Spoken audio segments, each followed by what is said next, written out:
What's up guys, Brandon with BCGK here, and today we're going to talk about underwriting multifamily deals.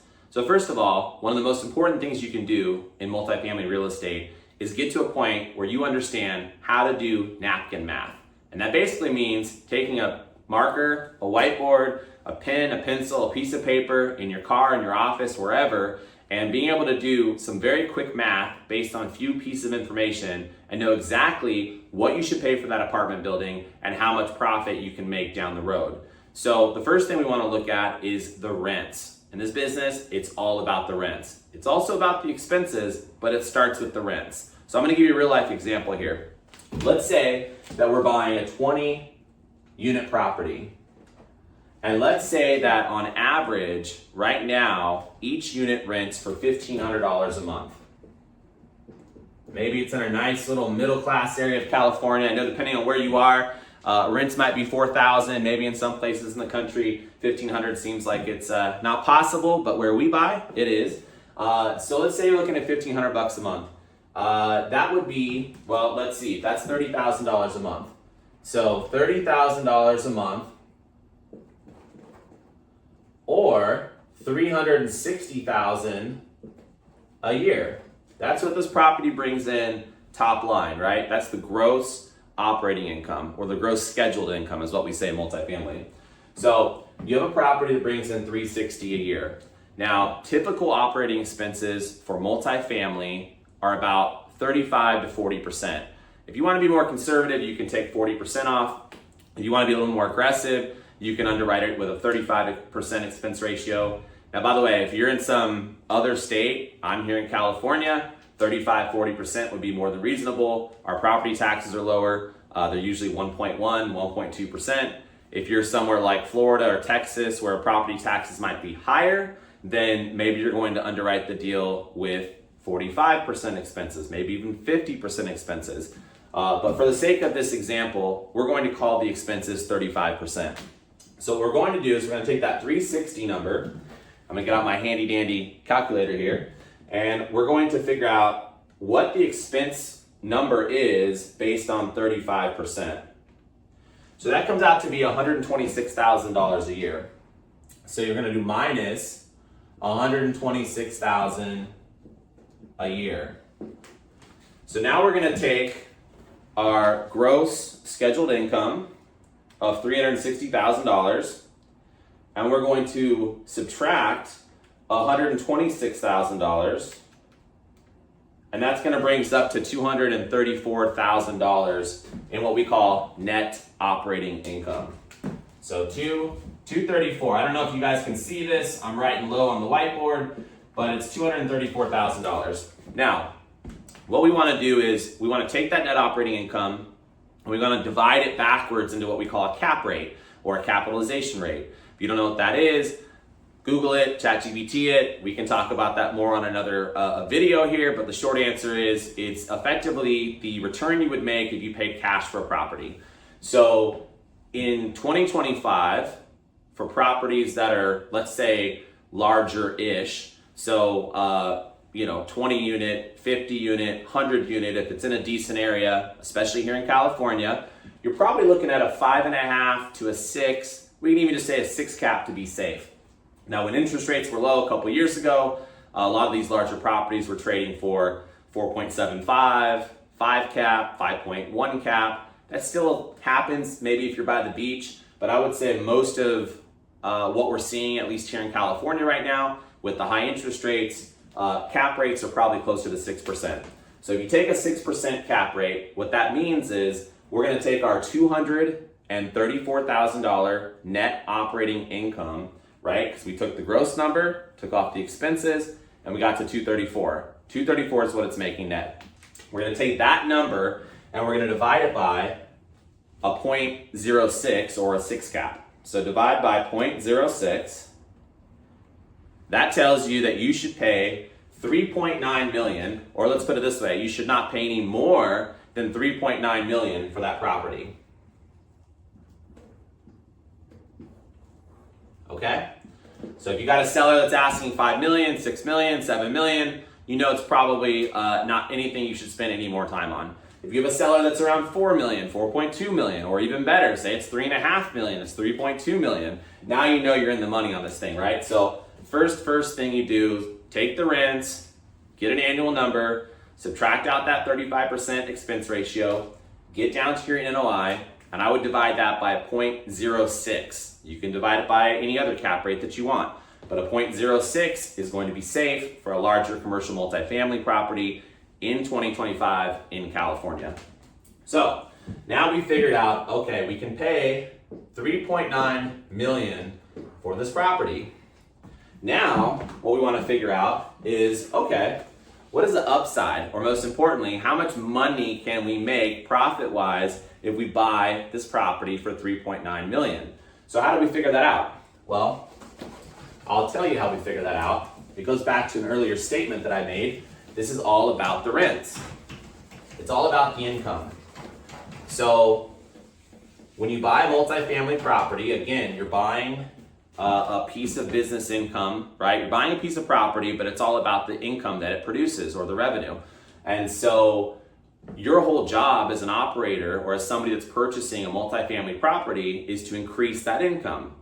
When you have a house, let's say, single family house, if your neighbor sells his house for $800,000 and the other neighbor on the other side sells their house for $775,000, if you have a very similar house, that's what's called a comparable appraisal approach or comparable approach. So what that basically means is you take comps. This guy sold for 800, this guy sold for 775. My property must be worth somewhere in between those numbers. However, commercial real estate works differently. It's what we call an income approach. So it doesn't matter what your neighbors sell for. All it matters is what your income is. And so what we do here is we want to figure out what the upside is. That means we have to figure out, okay, how much can I charge for these apartments? And is there room for me to decrease my expenses? Or in other words, how much can I increase the net operating income or the NOI? So the first thing I would do is I would say, okay, our example a moment ago, all the rents are $1,500.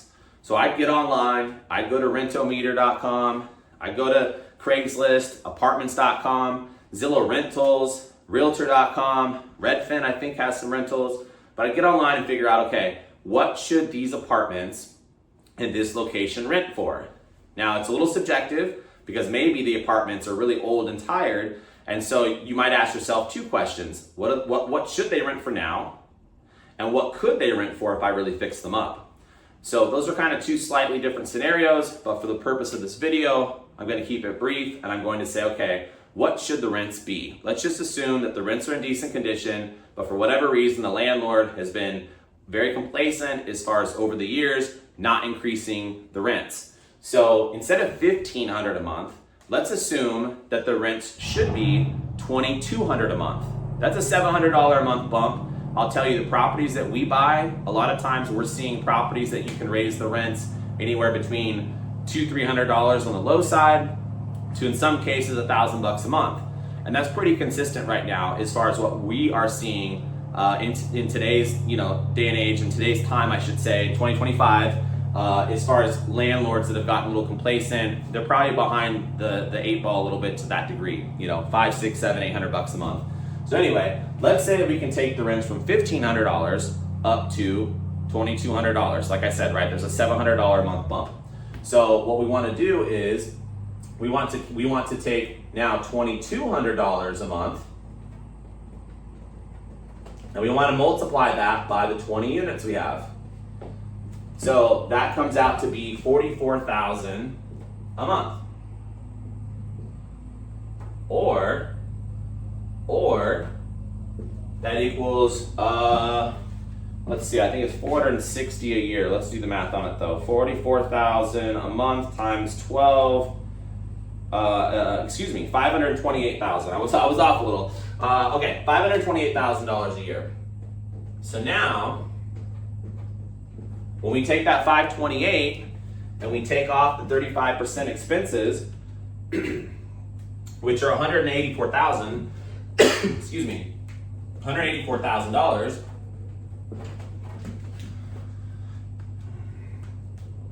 $528 subtract 184, that comes out to $344. And this ink's getting me over here. All right, that comes out to 344. So 344K is our new net operating income. So again, what are we saying? We're gonna buy this 20plex for $3.9 million. The rents currently are $1,500 a month. And based on that, we were satisfied because that would be a 6 cap, right? Paying $3.9 million. However, if we can get the rents up $700 a piece, now our net operating income, or NOI, is $344,000 a year. So if you take $344,000 a year and you divide that by a 6 cap, now it's saying that the property is worth $5.73 million. And that would be, let's do the math. How much did we just create in income, or profit, I should say? $5,730,000. Subtract the $3,900,000 in value that we paid for it, or our purchase price. So it's $1.83 million. So bottom line is, we've just taken a property. Let's do the high level here. This goes back to the napkin math. So you're gonna ask yourself this. I can buy this property for $3.9 million. I can raise the rents from $1,500 to $2,200. And based on doing that, the property will now be worth $5.7 million, or approximately $1.83 million in profit or new equity if you were to sell it. So now you ask yourself, you go, okay, does this deal make sense? Am I happy with the property that maybe on the worst case scenario, if my math's a little off, maybe I'm gonna make $1.5 million, 1.5, 1.6, we came up with 1.8, let's just say we're a little off. Is it worth buying this property to maybe hold it for 3, 4, 5, 6 years, make $1.5 million? Now, by the way, if our math is even better than we're thinking, maybe it's gonna make about $2 million. So I would frame this deal as, hey, I can buy it, and maybe there's somewhere between a 1.5 and a $2 million profit at the end when I'm ready to sell it, after I've got all the rents from $1,500 a piece up to $2,200. And that's it in a nutshell. There is a little bit more to the story. Of course, we can get into expenses. It kind of works the same way. If you got gardeners you're paying, or managers you're paying, or insurance you're paying, and any of those things are too much, take insurance. Maybe insurance is $8,000 a year and it should be $6,000 a year. Or you're paying your manager 7% to manage it, and you could possibly get somebody different for 5%. So it works the same way, right? Because it's all about that net operating income.